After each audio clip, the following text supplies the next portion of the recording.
বন্ধুরা, মাই দেশি chicken farm YouTube চ্যানেলে আপনাদের সকলকে স্বাগত। প্রথমেই আপনাদের কাছে ক্ষমা চেয়ে নেব এত দেরিতে ভিডিও আনার জন্য। আসলে আমি কিছুদিন খুবই ব্যস্ততার জন্য ভিডিও করে উঠতে পারিনি। বন্ধুরা, আজকে যে বিষয়ে কথা বলবো সেটা খুবই সেন্সিটিভ। আমি কিছুদিন ধরে ইউটিউবে কিছু ভিডিও দেখছি যাদের ট্যাগলাইন খানিকটা এরকম: লক্ষ টাকার চাকরি ছেড়ে মুরগি পালন, বিদেশে চাকরি ছেড়ে মুরগি চাষ করে লাখপতি, ইত্যাদি আর কি।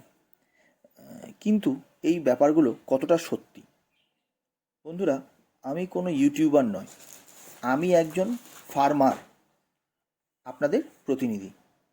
এদিক থেকে এই বিষয়ে আমি একটাই কথা বলবো, এগুলি গুজব এবং কিছু অসাধু ব্যবসায়ী নিজের স্বার্থসিদ্ধির জন্য এই ধরনের কাজ করে আর তাদের ভাওতায় পড়ে আমার আপনার মতো সাধারণ মানুষের সময়, অর্থ ও মানসিক শক্তির অবক্ষয় হয়।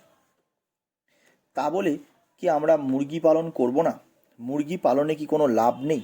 আমরা কি এই কালচারটা বৃথাই করছি? না, অন্য সব ব্যবসার মতো এতেও লাভ লস আছে। সেটা আপনাদের বিবেচনা করে ও নিজেদের বিচার বুদ্ধির ওপর ভরসা রেখে এই কাজ করতে হবে। বন্ধুরা, আপনাদের বোঝার সুবিধার জন্য আমি নেক্সট ভিডিওতে আমার আগের মুরগির ব্যাচের লাভ লসের হিসাব আপনাদের সামনে দেব।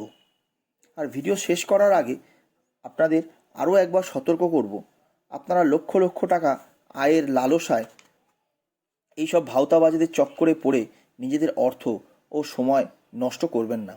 আগে নলেজ গ্যাদার করুন, জানুন, বুঝুন, তারপরে এই ব্যবসায় নামুন। আপনিও পারবেন অর্থ উপার্জন করতে। ধন্যবাদ।